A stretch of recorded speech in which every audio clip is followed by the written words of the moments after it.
नमस्कार, नवभारत टाइम्स में आपका स्वागत है। तो आज चर्चा करते हैं चीन की, उसकी गुस्ताखी की और उसके लगातार नापाक हरकत जो बढ़ते जा रहे हैं उसकी। आजकल जो शी जिनपिंग है वो ताबड़तोड़ नामकरण अभियान में लगे हुए हैं। जहां जहां ताकत काम नहीं आई वहां का नाम बदल दो, इस पॉलिसी पे चीन आगे बढ़ रहा है। अब भला दिल्ली का नाम मंडारिन में लिख देने से ये चीन का तो हो नहीं जाएगा, लेकिन ये चीन के साइको वारफेयर का हिस्सा है।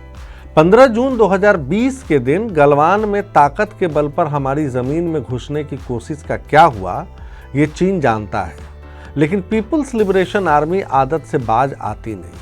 दरअसल शी जिनपिंग की तानाशाही के कारण चीन के भीतर के हालात जब भी खराब होते हैं, पीपुल्स लिबरेशन आर्मी यानी पीएलए ध्यान भटकाने की जिम्मेदारी ले लेती है ताकि घरेलू हालात से ध्यान भटका दिए जाए।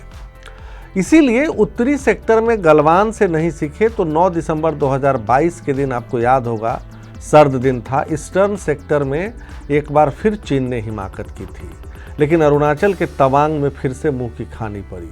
हमारे गिने चुने जवानों ने पीएलए के 300 जवानों को पीछे हटने के लिए मजबूर कर दिया। आज इसलिए जिक्र कर रहा हूं क्योंकि चर्चा अरुणाचल की और बहुत महत्वपूर्ण है। हम सबको पता है कि 2020 से 22 के बीच कोरोना वायरस से चीन हलकान था और शी जिनपिंग जनता की उबाल कहीं और से शांत करना चाहते थे। इसलिए बहुत साधारण है कि हमारी सीमा जिससे लगती है वहाँ खुरपेच करो। लेकिन वो समझ नहीं पाया कि 2017 में महीनों तक डोकलाम में चीन के खिलाफ डटने के बाद हमारी तैयारी ईस्टर्न सेक्टर में मुकम्मल हो चुकी है। जोर जबरदस्ती नहीं चलती तो अरुणाचल की नदियों, पहाड़ों और गांवों के नाम चीन बदलता रहता है। अभी अमित शाह के जाने से पहले यही हुआ है। उसने 11 इलाकों के नाम बदल दिए और पूरे अरुणाचल पर अपने दावे को दोहराया, वो जो दावा करता रहा है शुरू से। और ये 2006 में चीनी राजदूत ने जो इस आग को हवा दी थी और ये कहा था कि 90,000 किलोमीटर यानी पूरा अरुणाचल चीन का हिस्सा है, तब से चीन इसी रट पे डटा हुआ है। जब अमित शाह के जाने के बाद चीनी विदेश मंत्रालय ने अरुणाचल को जांगनान, सो कॉल्ड JDGNAN वो कहता है, उसको बताता है कि ये जांगनान है और तिब्बत ऑटोनोमस रीजन का हिस्सा है। शाह की यात्रा को भड़काऊ बताता है चीन। उधर अमित शाह ने क्या किया, साफ सुना दिया, ताकत के बल पर सुई भर जमीन हमसे कोई नहीं छीन सकता। जरा ये वीडियो भी देख लीजिए। जब तक चाइना बॉर्डर का सवाल है, सुई की नोक जितनी भूमि भी चाइना अधिग्रहित नहीं कर सकता जब तक मेरा आईटीबीपी का जवान वहां उपस्थित है। इसी के और तय कीजिए कि हम किस हालत में आज आ गए हैं इस मोदी सरकार में। खैर, अब चीन आखिर बेचैन क्यों है? अगर ये सवाल उठे कि भाई चीन की बेचैनी का राज कारण क्या है, ताइवान में क्या हो रहा है, साउथ चाइना सी में क्या हो रहा है, ये हम सब जानते हैं। चीन ईस्टर्न सेक्टर में बॉर्डर पोस्ट तक सड़क बना चुका है। अब हम सुरंग खोद टैंक पहुंचा रहे हैं तो उसकी सुलग रही है। मोदी सरकार आने के बाद चीन ज्यादा बेचैन है। पहले हम बॉर्डर तक सड़कों का जाल बिछाने में सुस्त पड़े हुए थे, सारी तैयारी सीमा पार हो रही थी, यानी दुश्मन कर रहा था। अब गेम बदल गया है। उदाहरण, सेला टनल, इसका जो काम है वो गोली की रफ्तार से चल रहा है। 3000 मीटर की ऊंचाई पर बन रही सुरंग के बनने के बाद गुवाहाटी और तवांग के बीच ऑल वेदर कनेक्टिविटी यानी हर साल 24 घंटे 365 दिन हो जाएगी। 2 लेन के इस सुरंग से इंडियन आर्मी को सारे लॉजिस्टिकल सपोर्ट मिल जाएंगे जो चीन की किसी हिमाकत को ध्वस्त कर सकता है। तस्वीरों से साफ है कि इंतजार लंबा नहीं है। अप्रैल तक ये सुरंग खोल दी जाएगी। इसलिए नाम बदलने का पैंतरा चीन तेजी से कर रहा है और ये पहली बार है नहीं। 2017 में भी हमारे हिस्से के उन इलाकों के नाम चीन ने बदल दिए जो आपको खोजने से भी नहीं मिलेंगे। मतलब ये सिर्फ एक ऑप्टिक्स, एक साइकोलॉजिकल वारफेयर। और इस बार तो नरेंद्र मोदी ने 1 महीने में दोहरा वार किया है। पहला वार कूटनीतिक था, अरुणाचल की राजधानी में G20 की तैयारियों के लिए मीटिंग करना। बीजिंग कसमसा कर रह गया इस वार से। और दूसरा वार वाइब्रेंट विलेज प्रोग्राम की शुरुआत जो परसों हुई, जिसके लिए अमित शाह वहां गए थे। हमने किबिथू गांव को इसके लिए चुना जो वास्तविक नियंत्रण रेखा से मात्र 15 किलोमीटर और भारत चीन म्यांमार ट्राई जंक्शन से 40 किलोमीटर की दूरी पर है, तो चीन की सुलगनी थी। गांव मजबूत होंगे तो हमारे जवानों को कितनी मदद मिलेगी वहां बॉर्डर पे, ये समझना कोई मुश्किल काम है नहीं, इसलिए चीन है बेचैन। खैर, तिब्बत को नेहरू ने बेहाल छोड़ दिया था, ये हम सब जानते हैं, और 1959 में चीन ने उस पर पूरी तरह से कब्जा कर लिया लासा पर। कम्युनिस्ट विस्तारवादी चीन को आगे बढ़ने का मौका मिलता है। इसके बाद चीन की साजिश का हिस्सा तिब्बत की 5 उंगलियां हैं और माओ के जमाने से इस पर कब्जा करना पीएलए का सपना है, अधूरा ख्वाब जो पूरा भी नहीं होगा। ये 5 उंगलियां कौन कौन सी? लद्दाख, सिक्किम, अरुणाचल प्रदेश, नेपाल और भूटान। अब थोड़ा देखते हैं कि सीमा पर जो ये रार है उसकी कहानी कितनी पुरानी है, क्यों है ऐसा, क्यों अरुणाचल में हो रहा है।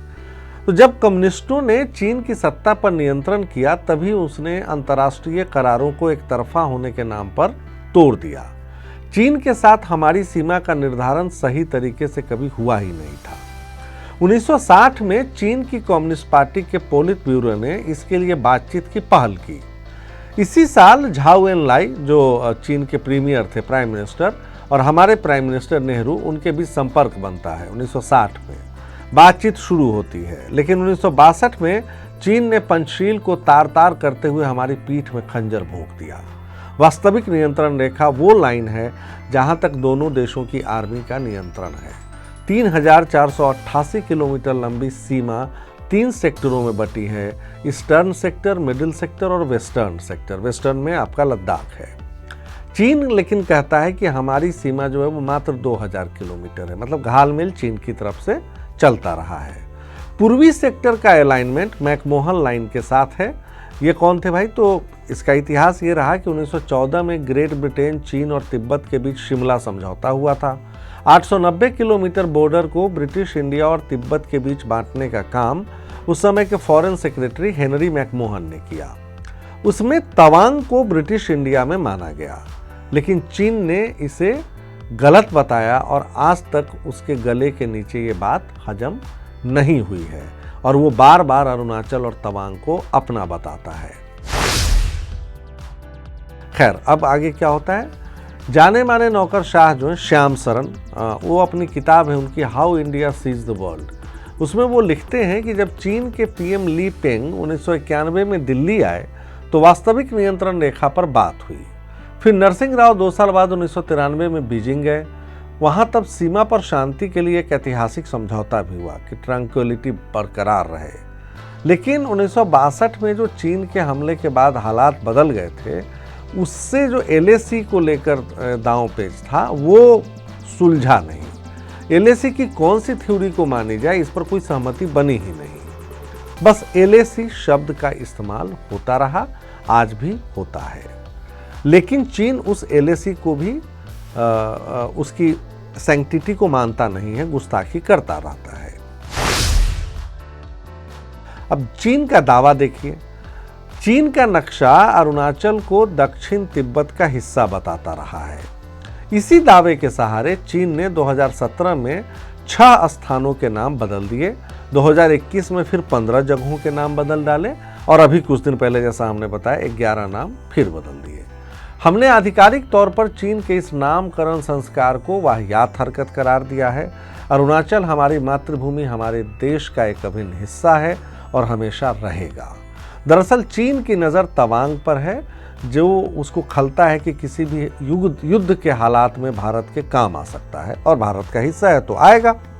62 के बाद पीएलए ने यहाँ पर पहली बड़ी हरकत 86-87 में की थी। सुंगदोरोंग चू इलाके में चीनी आर्मी की गुस्ताखी को जनरल के सुंदर जी ने नाकाम कर दिया था। तवांग के पास एक यांगची पठार है जो 15 किलोमीटर लंबा और 10 किलोमीटर चौड़ा है। ये तवांग की सुरक्षा के लिए ज़रूरी है। यहाँ से हमें क्या फ़ायदा होता है?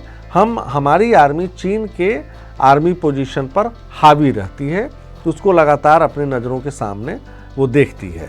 तवांग के 6ठे दलाई लामा की जन्मस्थली भी है। यही नहीं, 14वें दलाई लामा जब चीन की प्रताड़ना से तंग आकर 1959 में भागे तो कदम यहीं रखा था उन्होंने। अब क्या पता अगले दलाई लामा का चयन भी तवांग से हो जाए। तो ये तो चीन को चुभेगा, क्योंकि एक ऐसा धार्मिक चाबुक है बौद्ध धर्म जिसका असर चीन के भीतर एक एक आदमी तक हो सकता है। तो ये है चीन की गुस्ताखी आज जिस पर हमने चर्चा की। शुक्रवार को फिर मिलेंगे, तब तक के लिए नमस्कार।